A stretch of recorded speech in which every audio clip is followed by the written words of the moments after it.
Hi, are you Miss Jewell? Yes, I am. All right, I'm going to bring you in and have you do our neurological assessment. So go ahead, you can go ahead of me. Okay. And you can go past that table and stand across from that eye chart. Okay. All right, I just thought we'd start here since that way you don't have to get up again. So if you could please cover one of your eyes and read the lowest line that's visible to you. LBFODPOT. Okay, and then you can choose the other eye. DEFPOTOC.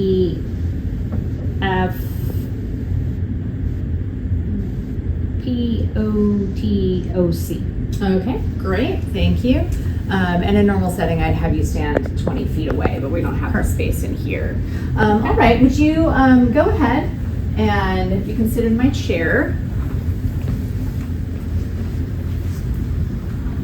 And I have these written instructions. Could you go ahead and read them through and answer the questions for me? Okay, so. You don't have to read them out loud. Oh, okay. The question is, when should you take the tablet? Okay. In the morning. Okay. When should you, or what should you take the tablet with as food? What should you do if you miss a dose? Take it as soon as you remember. And how many tablets should you take in one day? And I'm only taking one tablet. All right, great. So she's shown really good ability to follow written and verbal instructions. I also assessed her optic nerve, number 2, using the Snellen chart, which is visual acuity. All right, so we'll just go back to asking some questions. So can you tell me your name? Jewell. Okay, and your date of birth? 4/21/70. All right, great. What day of the week is it? It is Wednesday. Where are we? We're at the doctor's office. And what are we doing here?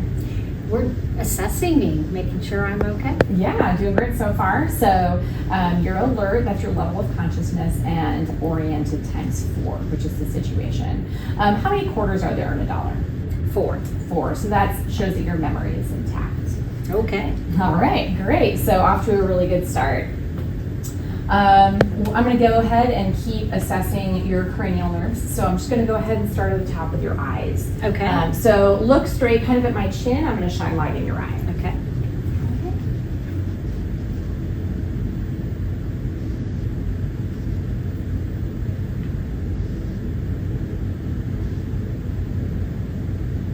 All right, great. So your pupils are reactive to light both directly and indirectly. They're also equal and round. Kind of look over my shoulder for a second, let your eyes adjust to that distance. And then if you can come and bring your eyes to this pen light as it moves towards your face. All right, thank you. So they also accommodate. So that's our PERLA assessment. Go ahead and continue to follow the pen light with your eyes. I'm going to do it in the shape of an H.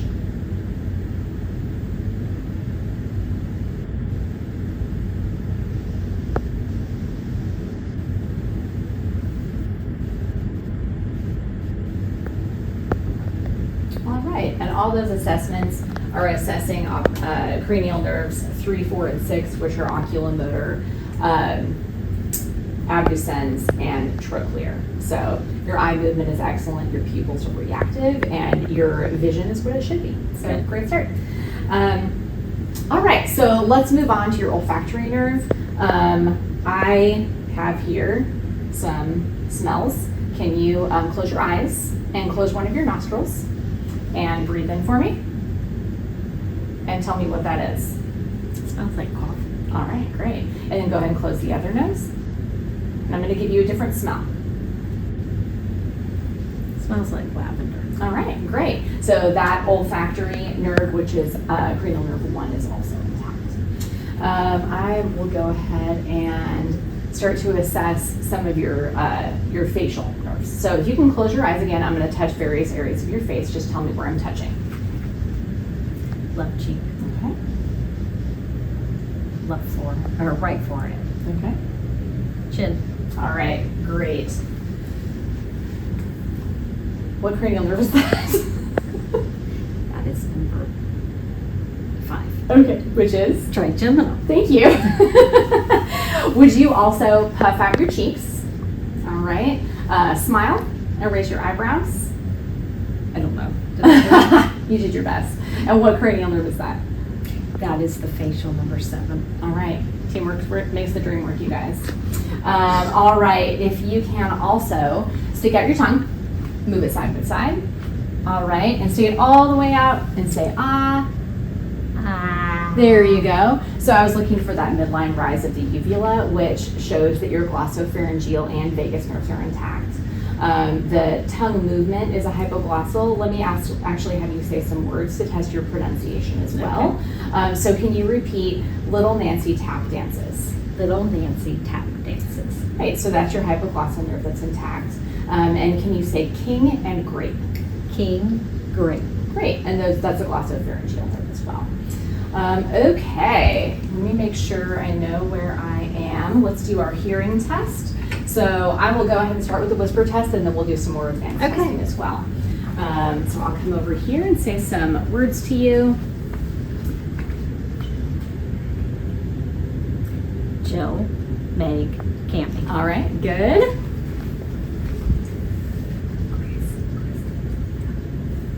Grace, Christy, Leah. All right, great, thank you. So that's good so far. I'm also going to use this fancy tuning fork to do the RINA test. Okay.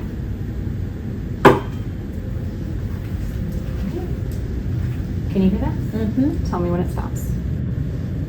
Let's stop. Can you hear it? Yes. Great. All right, and I would do that on both sides as well. I'm going to do Weber test now, which is another tuning fork. Okay. Is that equal in both ears? Yeah. Okay, great. So your vestibulocochlear nerve is intact, which is 8. It's also called the acoustic nerve, which is obviously much easier to say. Yes.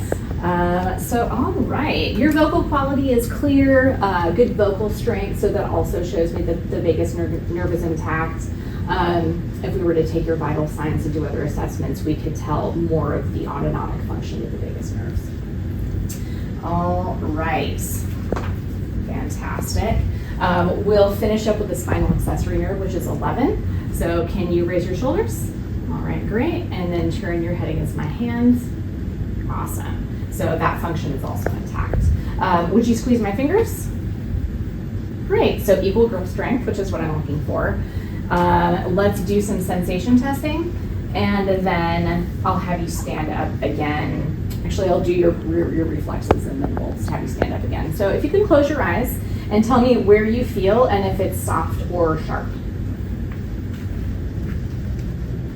Soft on my right hand. Okay.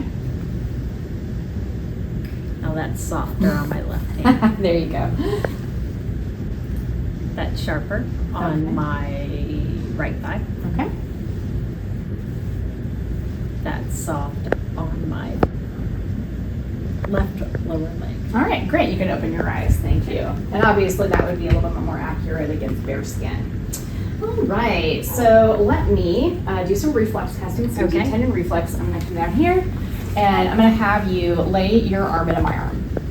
All right, great. So go ahead and relax that arm. Just let it flop like a noodle. I can hold it up. I'm strong enough.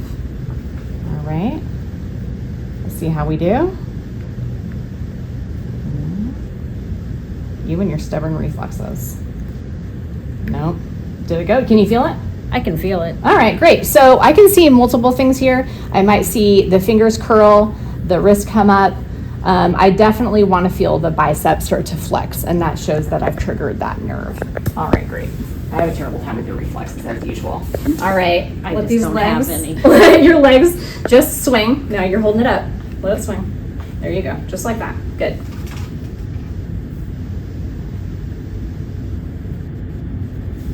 No, it never does. I don't think I have. All righty. Well, we tried. All right. I think we are good to move on to our pronator drift and Romberg, where you need to stand up. So if you can go ahead and stand up for me. We'll start with a Romberg. So just close your eyes. I'm right here, so I'm not going to let you fall. And have her stand up for 20 seconds like this and test that her balance is intact, which is again cranial nerve 8, acoustic or vestibulocochlear nerve. All right, thanks. You can open your eyes. And then we're going to do the pronator drift test. I'll also stay here, but if you can put your arms out, palms up, with your eyes closed.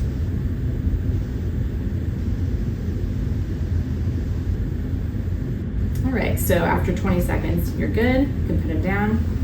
All right.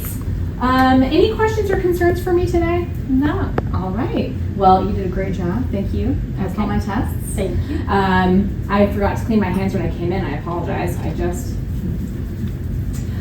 But you are good to head home, and I'll get all this documented and make sure the physician is aware of our findings. Okay. All right. Thank you. Ms. Jewell.